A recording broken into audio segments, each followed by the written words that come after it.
Bienvenidos, muy buenos días para todas las personas que se están conectando a esta hora. Estamos en Colombia Digital y vamos a arrancar este fabuloso encuentro con un panel muy interesante. Vamos a hablar de proyección de futuro tecnológico del país desde la innovación. Y precisamente para hablar de esta materia vamos a tener unos invitados de lujo. Nos acompaña el viceministro de Transformación Digital, Germán Rueda. Está con nosotros también la vicepresidenta de Capital y Economía Digital de Impulsa. Yo soy Linda Patiño, @LindaPatcar, y es un gusto estarlos acompañando con ustedes en este momento. Vice, buenos días. Hola Linda, muy buenos días para ti y para mis copanelistas y por supuesto a todos los que están conectados viéndonos en este muy importante panel para hablar de algo que me apasiona mucho, que es la tecnología, la innovación y sobre todo cómo podemos tener un impacto con ella.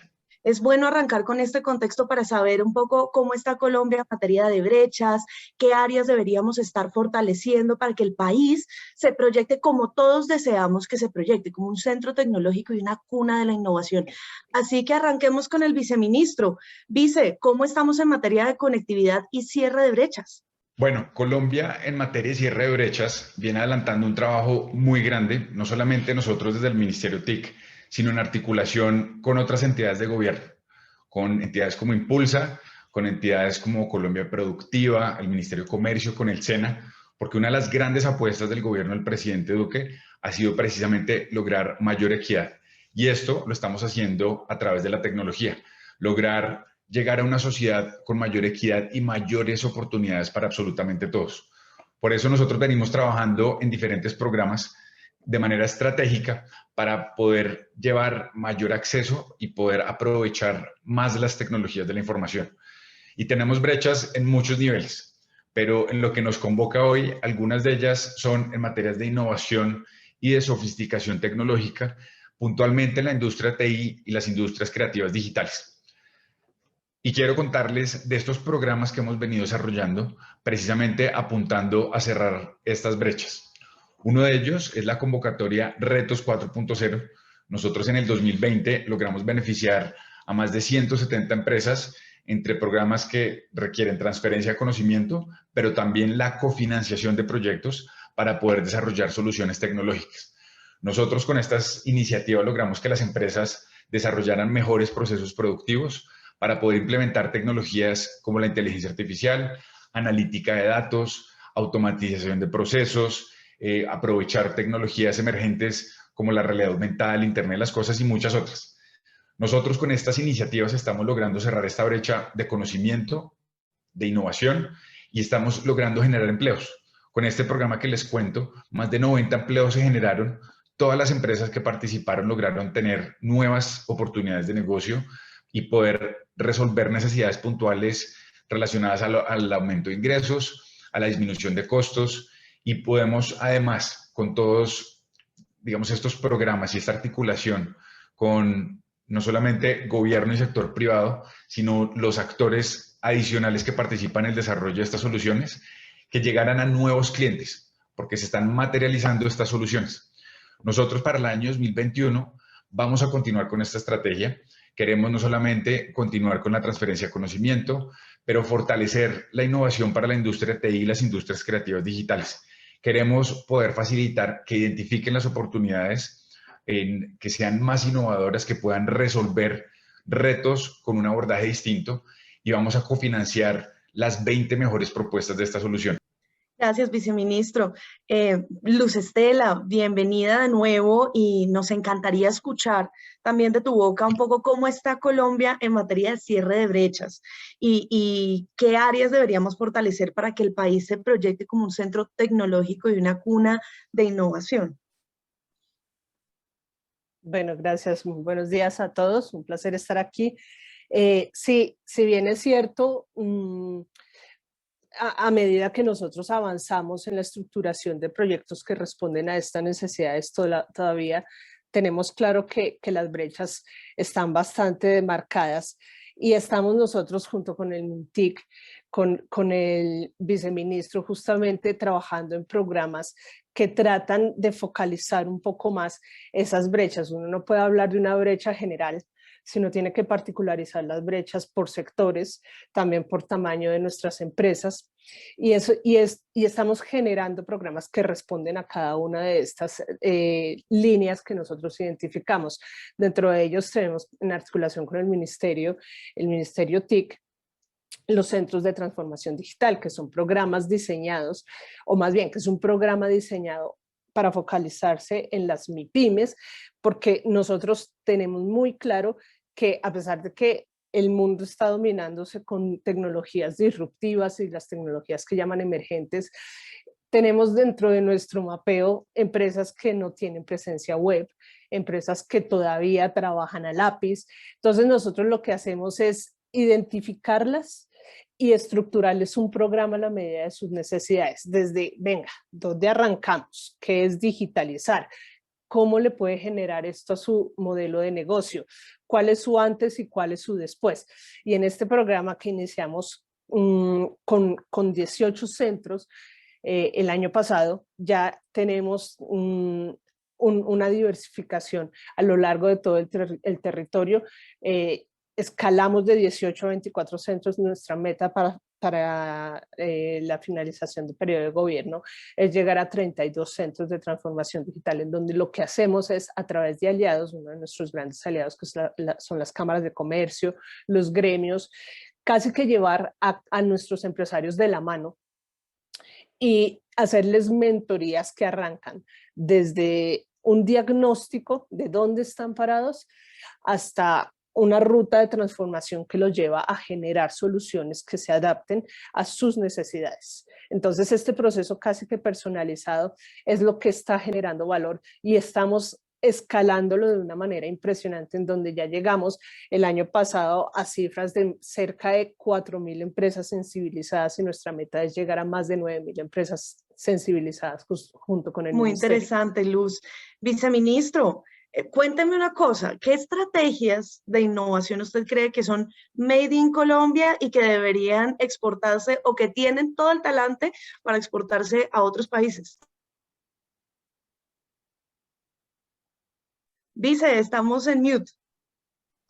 La frase de la pandemia.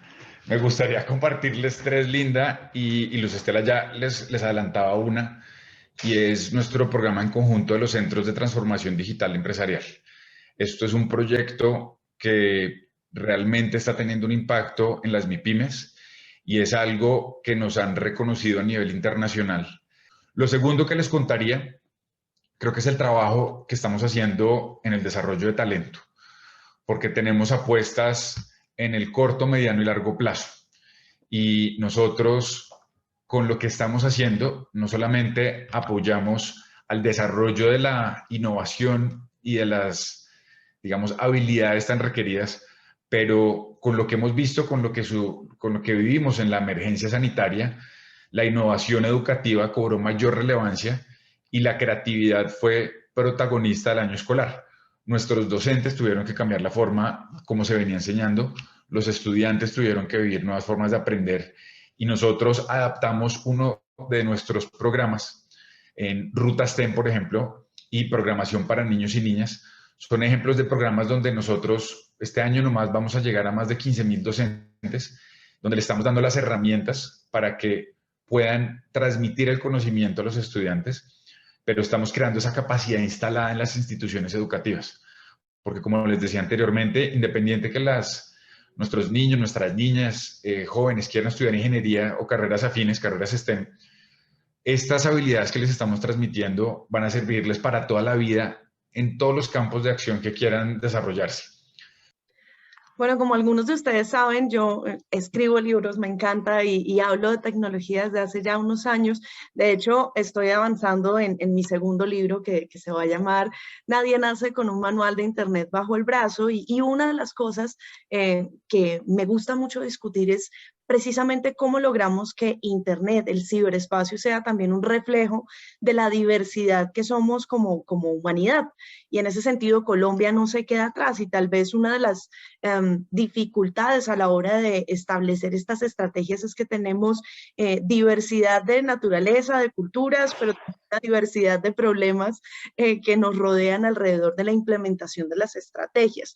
Me encantaría escuchar, Luz, un poco cómo hacer para impulsar ideas que vengan de todos los lugares de Colombia.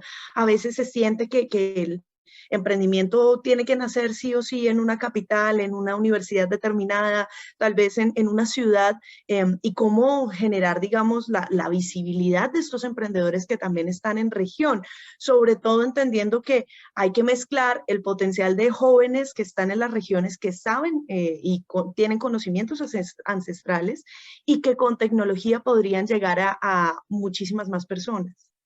Esa es una de nuestras tareas y uno de nuestros desafíos grandes, constantes, y para lo que tenemos cada vez más ADN. En el emprendimiento rural o el emprendimiento en las regiones mueve muchísimo más de lo que nosotros podemos llegar a imaginar. Nosotros tenemos una serie de programas focalizados en las regiones. Por ejemplo, tenemos un programa que se llama Acelera Región, que básicamente lo que busca es eso, mirar exactamente qué es lo que hace mi emprendimiento, qué solución le está dando a qué necesidad.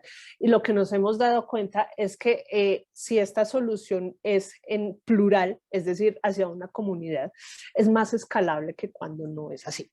¿Sí? Entonces, parte de nuestra misionalidad es escalar estos emprendimientos y estas ideas que se convierten en soluciones en plural, en soluciones que se pueden catapultar y que pueden funcionar no solamente en su región, sino en varias regiones a nivel nacional que están requiriendo este tipo de soluciones. Nosotros aprendimos y estamos aprendiendo cada vez más de qué hizo, por ejemplo, un país que está abanderado como líder de innovación, y que es Israel, y ellos nos decían, nosotros arrancamos teniendo muy clara la necesidad, nosotros estamos en el desierto, tenemos problemas de agua.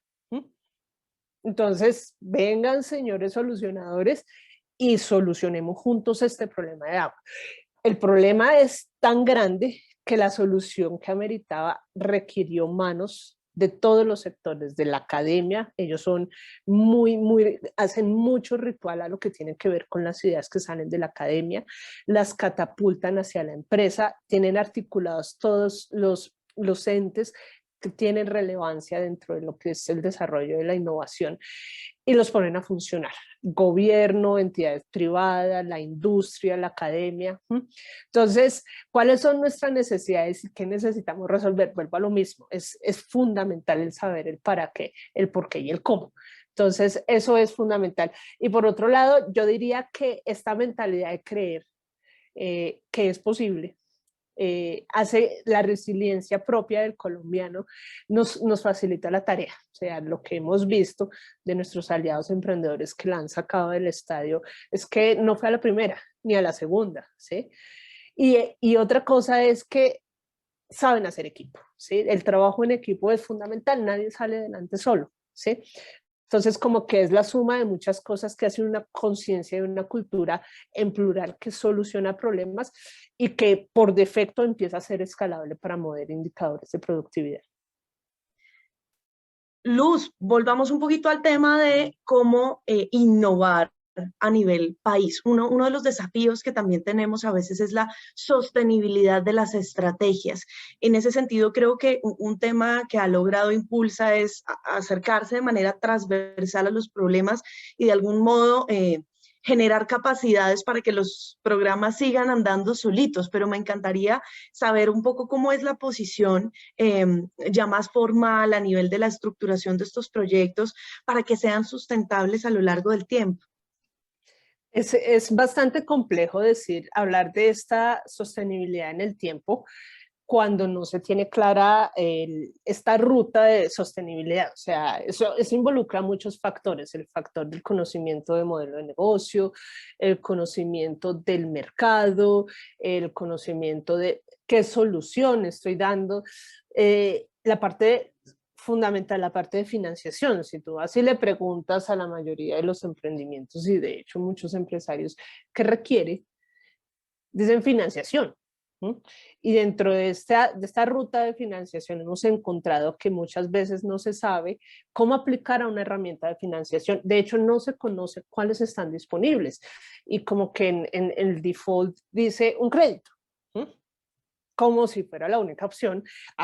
Los créditos son parte de estas soluciones, pero muy seguramente se obtiene el crédito y no se maneja este mecanismo para que sea sostenible dentro de un modelo financiero sostenible. Entonces nosotros arrancamos la ecuación desde atrás, no el instrumento, no el mecanismo de crédito, no la estrategia de crowdfunding como principio del camino, sino la ecuación arranca desde esta formación de cómo estructurar un modelo financiero para hacerlo sostenible.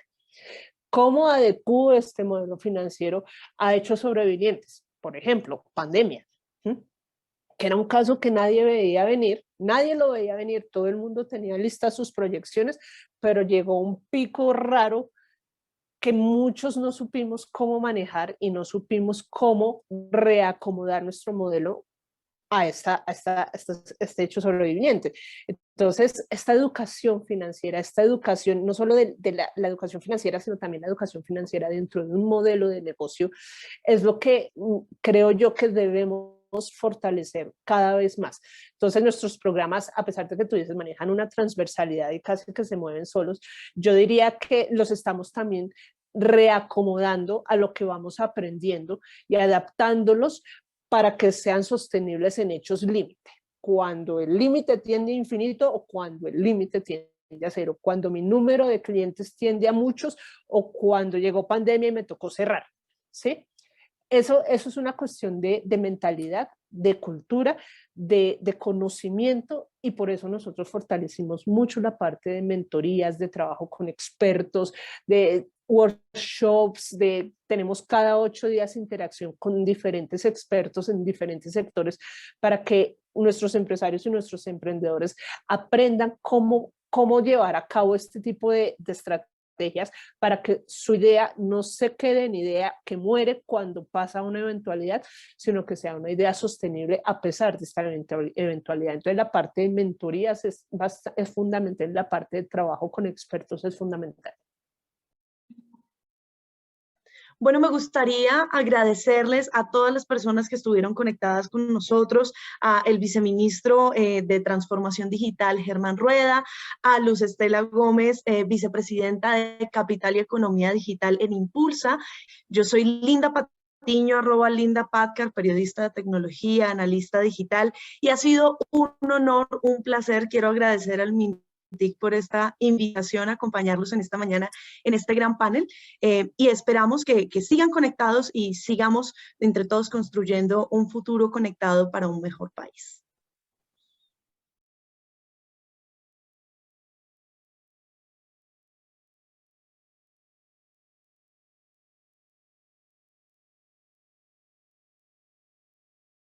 Bueno, continuamos con este espacio académico de Colombia Digital. Hoy nos encontramos o vamos a continuar con el panel Convirtiendo la analítica de datos en ventaja competitiva para las empresas, y nos acompañan en este panel Tito Neira, Chief Data Strategy Officer en ADL Digital Labs, que es un estadístico con más de 15 años de experiencia de la Universidad Nacional, especialista en mercadeo, MBA y actualmente estudiante de doctorado en gestión de la innovación tecnológica de la Universidad de los Andes. Hola Tito, buenos días. Hola, buenos días Javier, gracias por la invitación.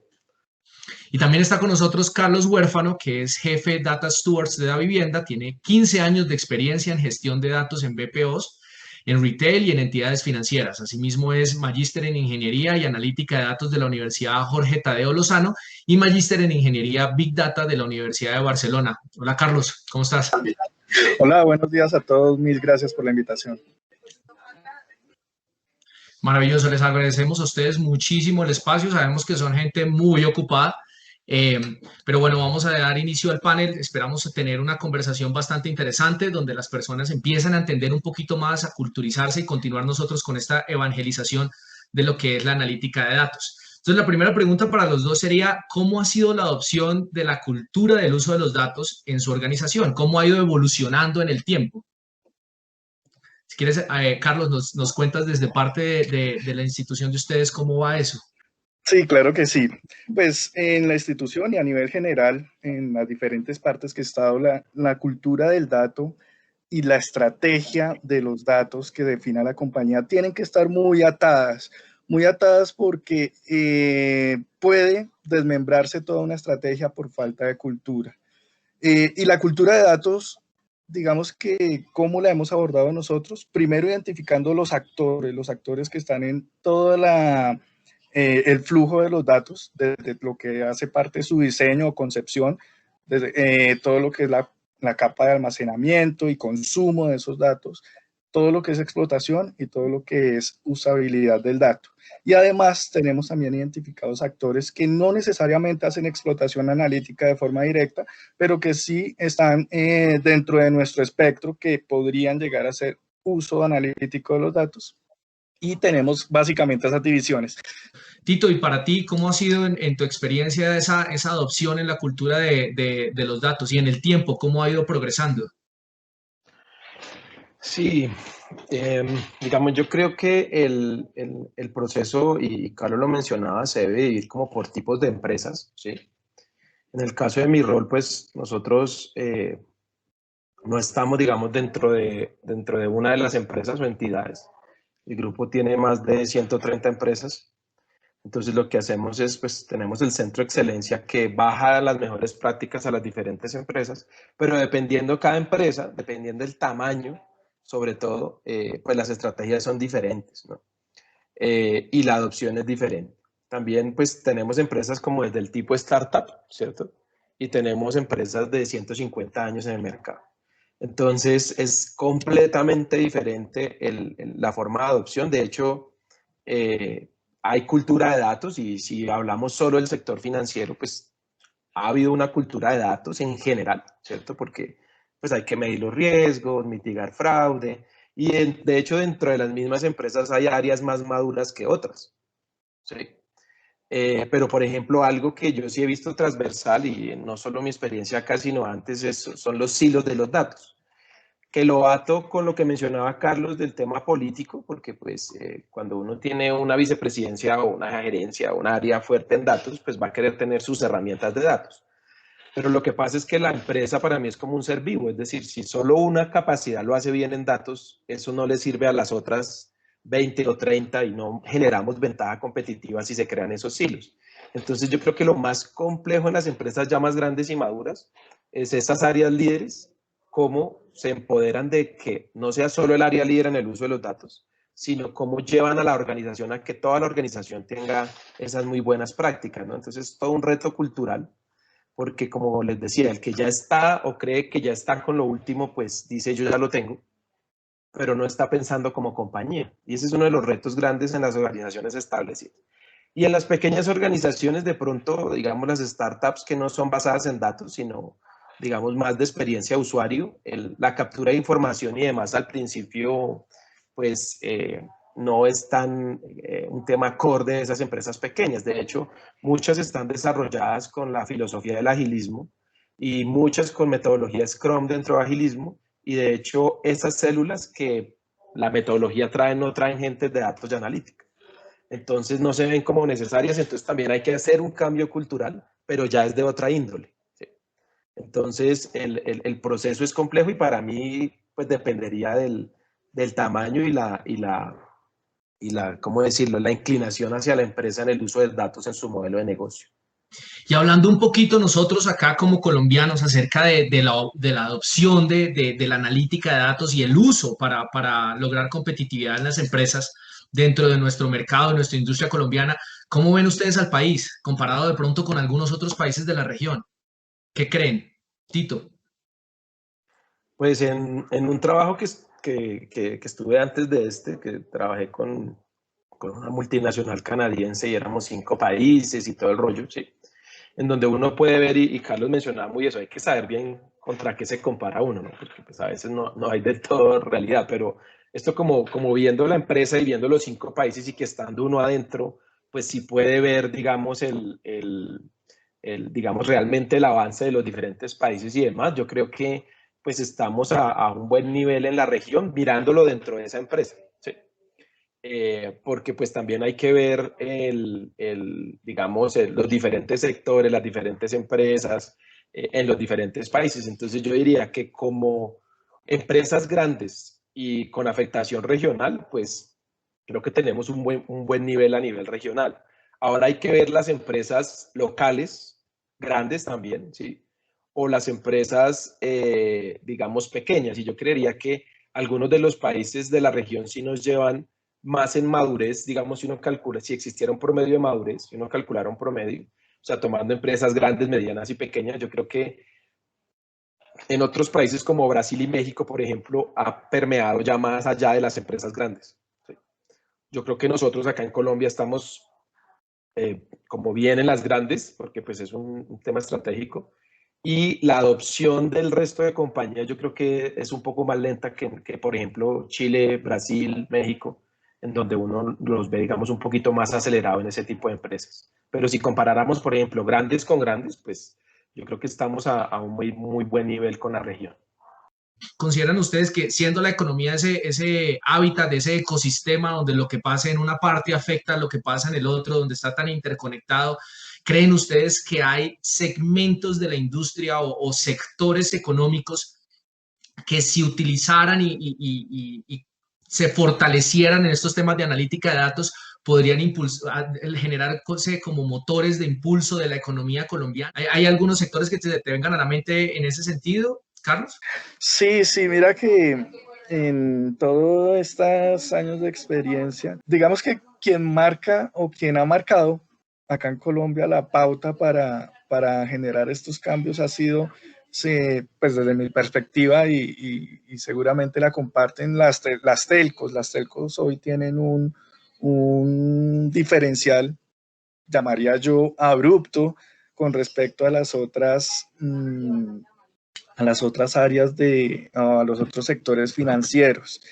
Seguido de ellos, pues vienen todo lo que son las entidades financieras y pues todas estas nuevas olas de startups y de fintech que vienen apareciendo en el negocio, pero que ya nacen digitales, que sin lugar a duda pues tienen o su diferencia es marcada porque nacieron digitales y pues la adopción de todo esto o su base, su nacimiento fue basado en datos. Tito, ¿tú qué opinas? Sí, realmente, digamos, son los sectores que como tradicionalmente han estado más lejos de los datos, ¿sí? Ya Carlos mencionaba los que han estado más cerca, como telcos, medios de comunicación, banca y demás, pero yo creo que el mayor impacto, digamos, para Colombia como país, uno es el gobierno, ¿sí? Digamos, cuando uno, digamos, quiere ser, y lo trabajo con las diferentes empresas que trabajo, digo, bueno, hay una estrategia de datos, dígame quién es el encargado de la estrategia de datos. Ahí tiene que haber un encargado, porque esto no se hace solo, ¿sí?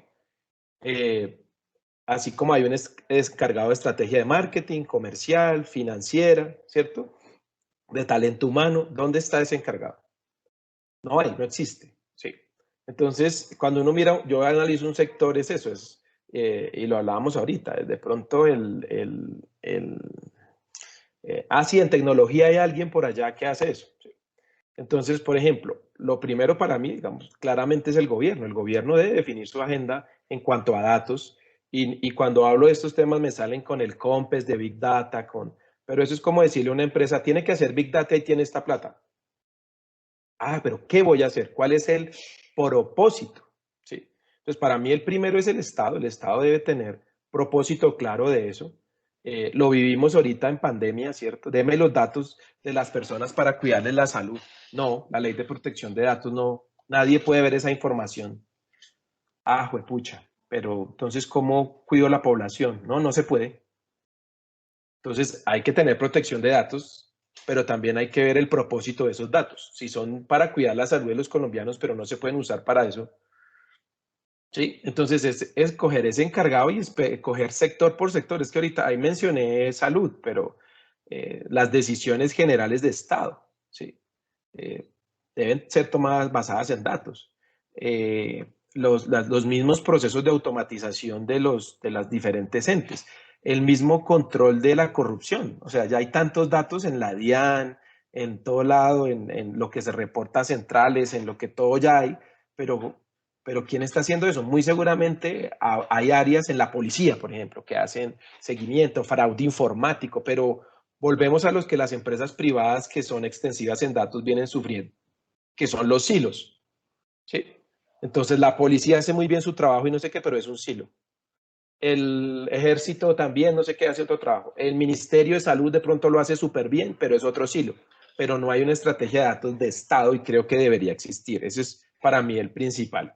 Y el otro bloque que veo son las empresas extensivas en operaciones industriales. Manejar fábricas, manejar cultivos, manejar ese tipo de producción, una producción y manejo de la misma. Petróleo es otro, ¿sí? Estas empresas tan industrializadas, hoy día hasta las mismas maquinarias que tienen ya recogen datos, pero aún no se usan los usan, pero se podrían usar de una mejor manera. Entonces, para mí serían eso, el gobierno y todas las empresas que están en procesos de industrialización grandes deberían tener ya su estrategia de datos para poder optimizar y mejorar sus desempeños.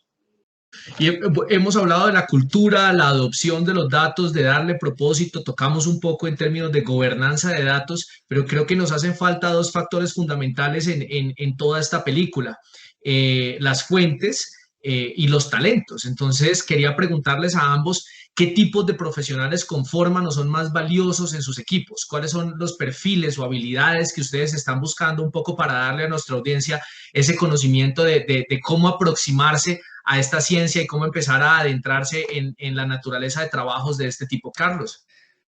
Creo yo que todos los esfuerzos están centrados en la punta de explotación. Entonces está el científico de datos, programas de visualización de datos, programas de explotación de datos, de interpretación de datos, pero estamos quedándonos muy cortos en lo que es back. Entonces el ingeniero de datos nos está faltando. Los arquitectos de datos son de los que más valoro yo en los procesos de construcción, porque si tú usas un marco de referencia DAMA, por ejemplo, ahorita que DAMA abrió su capítulo Colombia hace un par de años, un poco menos, la arquitectura de datos es un eje fundamental para todo lo que es la gobernanza de datos. Y si vas y buscas en el mercado esos arquitectos de datos, entonces encuentras o personas que vienen muy arraigadas a lo que es TI, entonces te hablan de arquitectura igual a infraestructura y pierden todo el otro componente que es datos. Y si no, pues es muy difícil encontrarlos o los encuentras con unos skills pues un poco más bajos de lo que esperas. De esa arquitectura de datos, esa ingeniería de datos, esas capacidades de hacer integración de datos eficientes y que le den valor a la compañía y que le quiten esa carga al científico de datos de estar limpiando, organizando, consiguiendo datos, pues es una parte que hoy por hoy yo no le veo en Colombia y hay muy pocos programas académicos que lo ofrezcan, el trabajo en la parte back de la gestión de datos y están muy enfocados en lo que es front. Entonces esa parte es de la que más valoro en lo que es consecución de recurso humano para la explotación de los datos. ¿Qué opinas tú, Tito? ¿Cuáles son los talentos o el tipo de perfiles que estás valorando más o que en tu experiencia te parece que hay que valorar? Pues yo creo que, digamos, hablando de perfiles, de nuevo vamos a la primera pregunta de la estrategia de datos, ¿no? Depende de la estrategia que tú tengas. Porque uno ve, digamos, empresas saliendo a buscar científicos de datos, que hagan analítica, que hagan visualización, que hagan analítica avanzada, visualización, que hagan todo, ¿sí? Que manejen Python, que manejen uno ve unas cosas y dice, bueno, pero ¿para qué? ¿Cuál es el propósito? Volvemos a la discusión de propósito, ¿sí? Si uno tiene una estrategia y pregunta un propósito, bueno, ¿cuál es el propósito? Una vez se define el propósito, uno ya habla de los perfiles que necesita para ese propósito, ¿sí? Para mí, por ejemplo, los programas de gobierno me parecería genial que estén enfocados más en perfiles de negocio, no en perfiles técnicos, ¿sí? Porque casi que los perfiles técnicos van a repasar porque el proceso de selección tiene que tener un perfil para participar en eso. Y para mí es más el entendimiento desde las personas de negocio sobre lo técnico que otra cosa, pero ahí, como les decía, hablando de la estrategia ahorita que nosotros cursamos, nosotros tenemos una estrategia basada en ciencia de datos aplicada. Y ciencia de datos aplicada tiene, digamos, 3 perfiles básicos. Uno son los ingenieros de datos. Dentro de los ingenieros de datos hay diferentes características, o sea, hay ingenieros de datos que pueden o no trabajar en Big Data o trabajar sobre activos digitales en donde la información es semiestructurada, ¿sí? O trabajar en tecnologías de Big Data, que ya es otro tema. ellos tienen que entender para qué se va a usar el dato. Algo que pasa en muchas empresas, eso está desarticulado, ¿sí? El ingeniero prepara y entrega y otro coge esa información y vuelve a preparar para otras cosas. Entonces, cuando el ingeniero está metido más hacia el proceso, digamos, de negocio y lo entiende, pues la información casi que sale preparada y lista en la mayoría de los casos. Entonces, esos perfiles son muy importantes porque preparan, ¿cierto? Hay un programa de la Universidad de los Andes que ayuda a diseñar uno de los cursos que se llama Maestría en Ingeniería de la Información. Y como Carlos lo mencionaba, digamos, mientras salen, no sé, 4 o 5 programas de analítica y BI, creo que ese es uno de los pocos, por no decir el único, que se enfoca en los datos, ¿sí? En la parte inicial de estructurarlos, manejar las tecnologías, entender para qué se van a usar, y están saliendo, digamos, maestrantes enfocados en ese tema de datos. El resto salen 2, 3 maestrías, todo el mundo maestrías analíticas, pero no en el proceso completo del dato, ¿sí? Porque cuando uno lo mira desde la ciencia de datos, va desde la captura, la transformación, la explotación, y después usted qué va a hacer con eso. Un modelo de recomendación, un tablero, un modelo antifraude, ¿qué va a construir con eso? Entonces, cuando uno monta su estrategia en función de eso, todos los perfiles son muy relevantes. Sin embargo, hay mayor número de perfiles. Por ejemplo, nosotros somos 2 a 1, es decir, hay 2 ingenieros de datos por un científico de datos de analítica avanzada, ¿sí? En visualización es diferente. Hay como 3 ingenieros de datos por 15 científicos de datos de visualización, porque nuestro proceso es diferente. Entonces ahí uno diría, bueno, 3 a 15 por la automatización que se ha hecho. Entonces, en ese proceso tengo que buscar más de esos científicos de datos digitales, ¿sí? Y una punta que es muy importante, y yo creo que ahí se debe trabajar mucho en las organizaciones, es las personas de negocio entendiendo el quehacer de estos ingenieros y estos científicos de datos, ¿sí? Entonces también valoro mucho, y hay muchos profesionales que sin ser formación técnica entienden el valor de la analítica y lo saben utilizar y les saben sacar jugo. Porque al final todo esto sin la visión de negocio o en general la visión de beneficio, es mejor dicho que las personas se enfermen menos, que una empresa venda más, que lo roben menos a uno en la calle. Sí, ese es el beneficio al final. Entonces el que planea la estrategia al final basada en datos, pues tiene que entender lo que hay de ahí hacia atrás.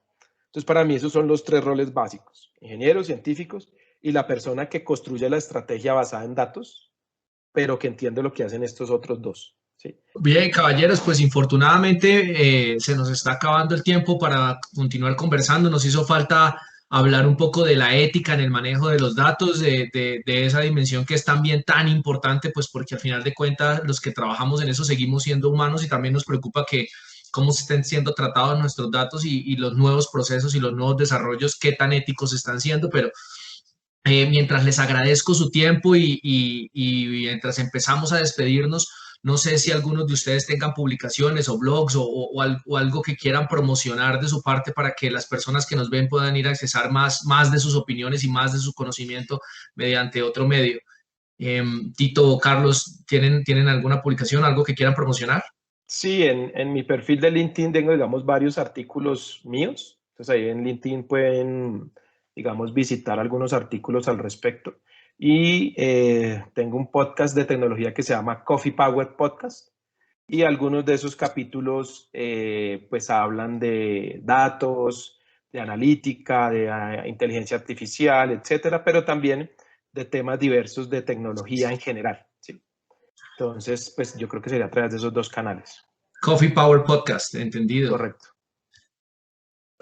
Bueno, de mi parte, estoy ya en un 75% de la construcción del blog. De momento, pues en el perfil de LinkedIn están las publicaciones de arquitecturas novedosas. Ahorita aparece esto de Data Mesh o la malla de datos, que está haciendo un boom para todo lo que es el paradigma descentralizado de arquitectura de datos. Y también está todo lo que es virtualización de datos como componente importante para descentralizar toda la estrategia de democratización de datos. Bueno, maravilloso. Les agradezco a los dos por el tiempo, por venir a compartirnos sus experiencias, tanto a Tito Neira, CDO de Aval Digital Labs, a Carlos Huérfanos, jefe de los Data Stewards de la vivienda. Muchísimas gracias a los dos por estar compartiendo en este panel, convirtiendo la analítica de datos en ventaja competitiva para las empresas. Muy amables. A ustedes por la invitación. Feliz día. Gracias.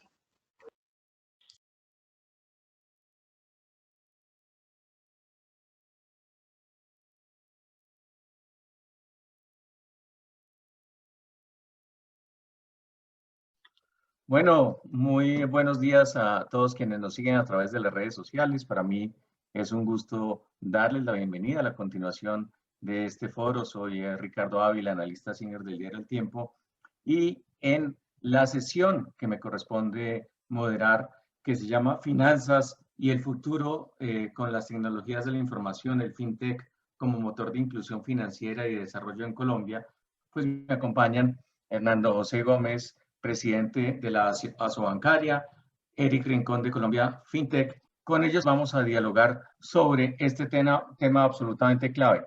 ¿Por qué digo que es absolutamente clave? Todos sabemos que estamos en un periodo de pandemia, una circunstancia extraordinaria que nos alteró muchas costumbres, y una de ellas indudablemente fue la apropiación digital, el uso de estas herramientas para realizar labores que antes hacíamos de manera presencial. Y una de ellas, a pesar de que esa revolución ya había comenzado, pues tiene que ver con nuestro relacionamiento con las entidades financieras.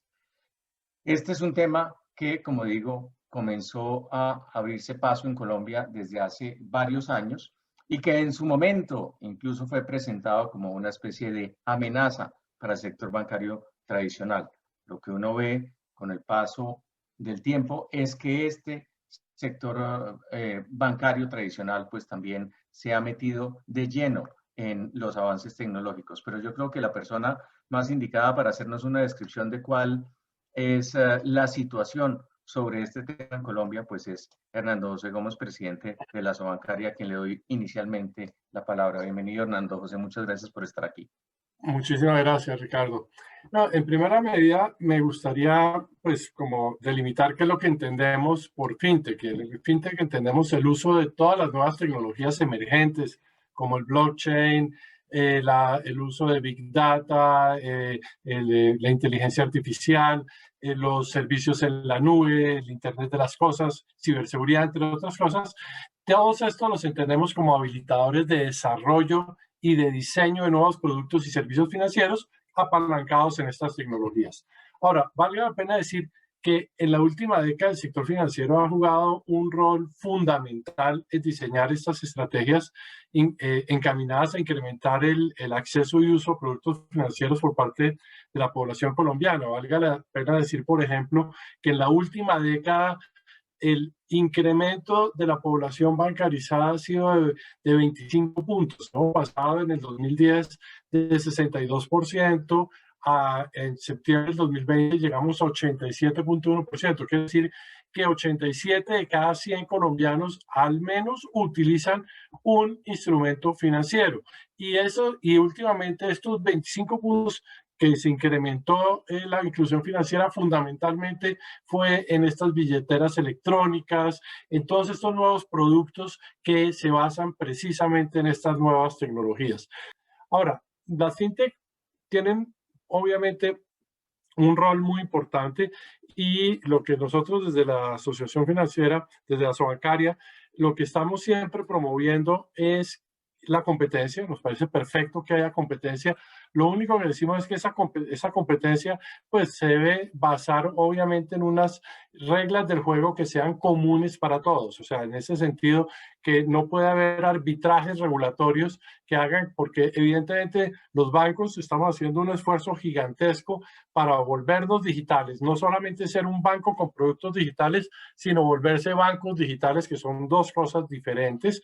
Y eso evidentemente está implicando un proceso de reconversión gigante, muchos de ellos apoyadas en desarrollos de productos de empresas fintech, pero también nos parece bien importante ese mensaje que debemos tener, digamos, como unas reglas del juego, todos, digamos, equilibradas para que podamos todos participar y desarrollar estos productos de igual manera. Pero creo que de todas maneras, todo esto, lo que hemos visto, digamos, en los últimos 2-3 años, es una conversión impresionante donde se ha abaratado de una manera muy importante el acceso a los productos financieros y en eso, digamos, estamos totalmente comprometidos el sector financiero, el sector bancario en particular. Eric Rincón, ¿cuál es su visión del tema? Bueno, mi visión sobre ese tema es un poquito diferente o complementaria. En efecto, yo lo primero que quisiera considerar es que, y ahí desarrollando una coincidencia de lo que expresaba Hernán José Gómez acá, pues cuando se está hablando de fintech y de bancos, no estamos hablando de antagonistas, estamos hablando de complementariedad en lo que uno podría definir que es un objetivo común y es la inclusión financiera en Colombia. Esa inclusión financiera incluso tiene hoy en día actores muy importantes como las fintech que podrían desarrollar lo que nosotros podríamos denominar como la inclusión de última milla. Existen importantes grupos poblacionales que por la carga regulatoria, que por diferentes políticas vinculadas al crédito o por la misma naturaleza de las entidades, a los que no pueden acceder a los servicios financieros tradicionales. Cuando estamos hablando de la inclusión financiera, no estamos hablando únicamente del porcentaje de la población que se encuentra bancarizada o que tiene acceso o utiliza servicios financieros convencionales. Creo que hoy en día el financiamiento alternativo está dando una importante representación de lo que puede llegar a ser este segmento fintech como uno de los grandes motores de la inclusión. Pero donde podríamos estar un poquito, o donde hay una visión un tanto divergente, tiene que ver con el tema de las capacidades o con el tema de las definiciones regulatorias para las fintech y para la industria financiera convencional. La mayoría de las fintech, la mayoría, desarrolla negocios absolutamente de nicho. Es decir, cuando estamos hablando de nicho es que se dedican bien sea a los pagos digitales, a crédito digital, a crowdfunding, a temas vinculados al segmento RegTech, a InsurTech, al tema incluso de blockchain y criptoactivos. Son temas muy de nicho y algunas pocas fintech desarrollan la actividad de los neobancos, que un neobanco es finalmente un banco que desarrolla las mismas operaciones del artículo 7º del Estatuto Orgánico, pero que debe o que prescinde completamente de la sucursal física del banco. Cuando estamos hablando de las fintech, por ejemplo, una fintech que entregue crédito digital. Una fintech de crédito digital no trabaja con recursos fruto o consecuencia de la captación. Son recursos propios de venture capital, de inversionistas, de fondos de inversión, pero no es plata que directamente esté siendo captada del público. Y esto es interesante mirarlo porque allí, pues, las definiciones regulatorias no pueden ser naturalmente las mismas. Debe haber una definición particular o un equilibrio entre la seguridad jurídica y operacional desde el punto de vista regulatorio y las necesidades de innovación y de introducción de la tecnología que propone un esquema fintech.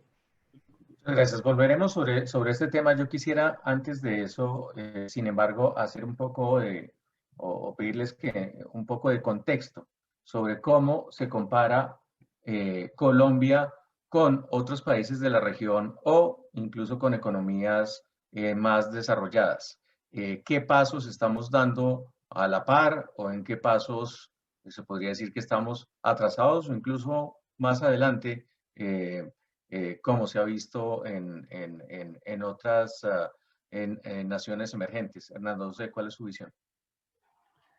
A ver, yo creo que aquí en Colombia la evolución ha sido, pues digamos, similar a la que hemos podido observar, que se puede observar en muchos otros países emergentes, quizás un poquito detrás obviamente, de Brasil, pero en general lo que se ha buscado es que la normativa que exista básicamente sea una normativa que facilite el desarrollo de estas tecnologías. Todos somos conscientes de la necesidad de que el país las adopte rápidamente y que se puedan ofrecer productos basados en esas nuevas tecnologías. Y en ese sentido, pues la superintendencia, digamos, financiera no ha sido un obstáculo de ninguna manera.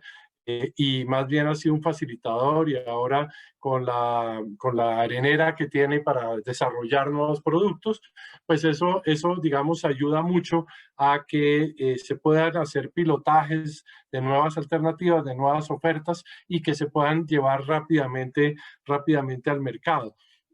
Eric Rincón, su visión al respecto. Nosotros estamos como el tercer ecosistema regional, después de Brasil y de México, que por tamaño pues obviamente tienen muchos más actores y un volumen mucho más amplio de activos comprometidos dentro de lo que es la tecnología financiera.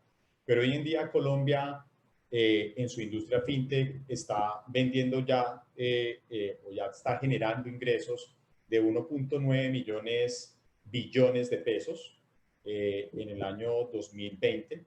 Está generando 9.600 empleos, también con corte a 31 de diciembre de 2020, y está generando y tiene 322 jugadores.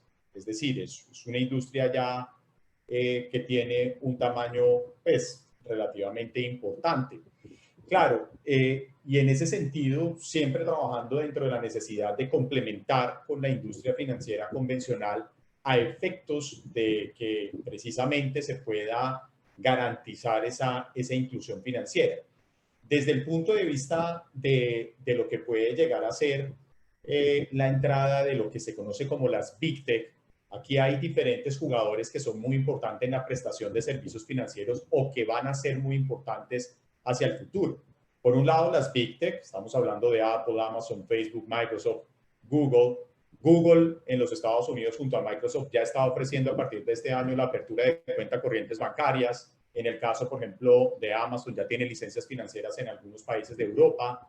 En el caso de lo que está ocurriendo con Facebook, pues ustedes han visto que ellos tienen incluso una iniciativa de desarrollar su propia criptomoneda que se llama Libra, y tienen hoy en día ya el desarrollo de operaciones de pago electrónico a través de redes o a través de mensajería instantánea, como puede ser las operaciones que hacen por WhatsApp, que tuvo un piloto controlado en Brasil hace poco.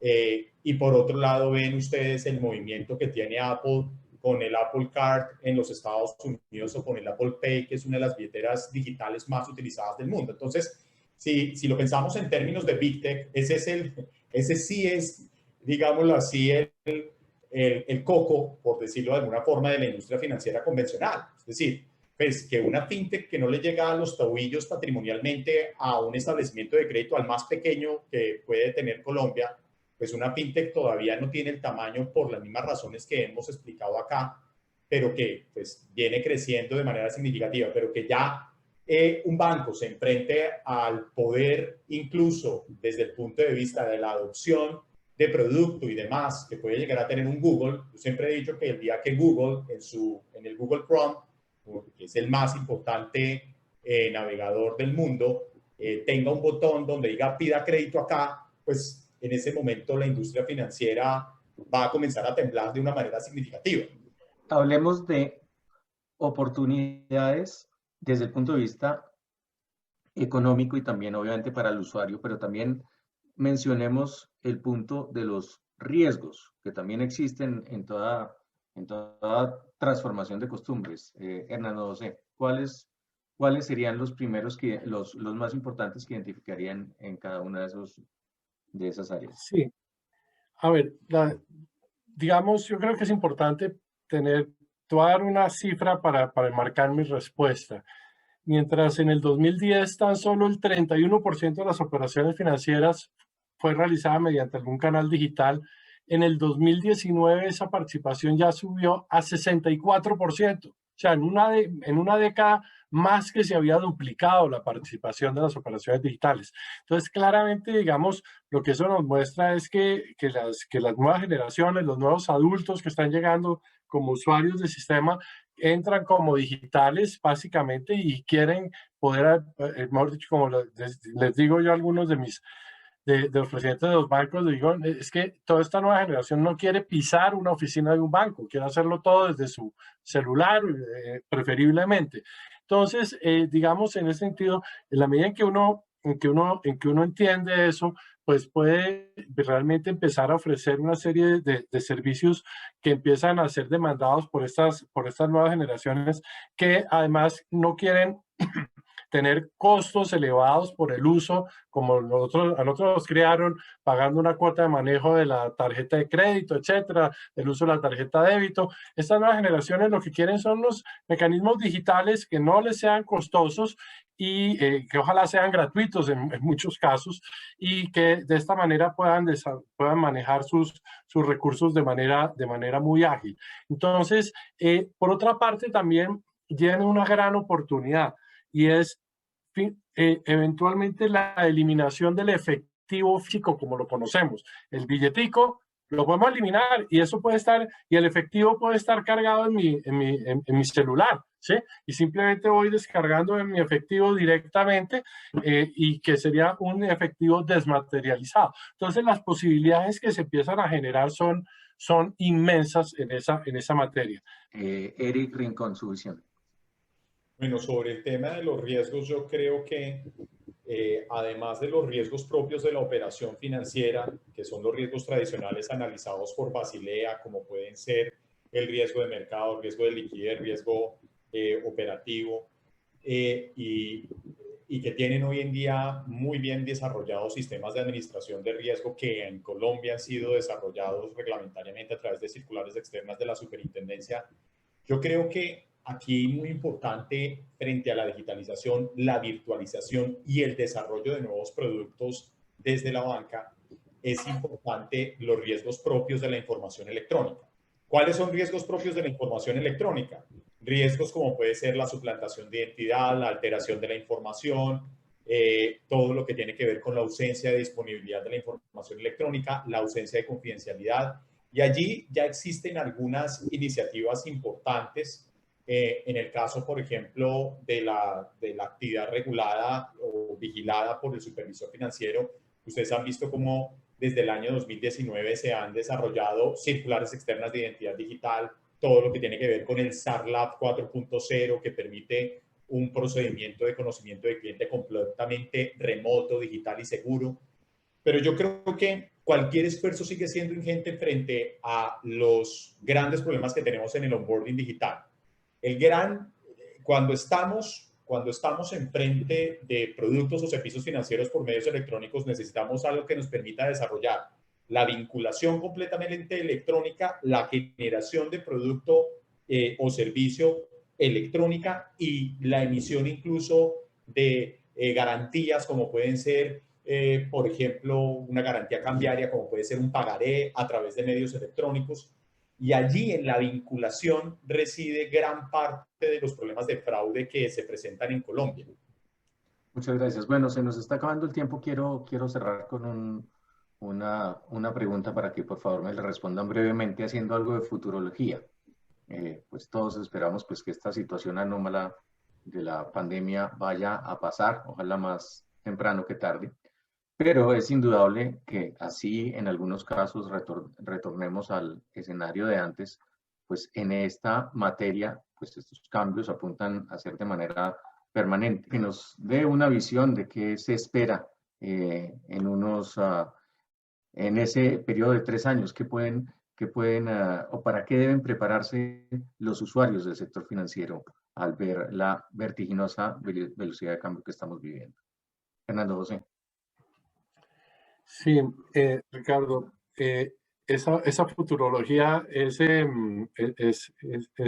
compleja, pero lo que te diría es que claramente lo que vamos a ver es un sector bancario que no va a seguir expandiendo sus oficinas físicas, que por el contrario lo que va a haber es un proceso de cierre en muchas oficinas, donde los procesos en las oficinas cada vez van a ser más automáticos, y en ese sentido también, evidentemente, no solamente las personas van a poder cada vez operar de manera más universal desde su celular, sino que si requieren ir a una oficina física también probablemente van a tener que usar mecanismos, digamos, digitales en las mismas. Muchas gracias. Eric Rincón.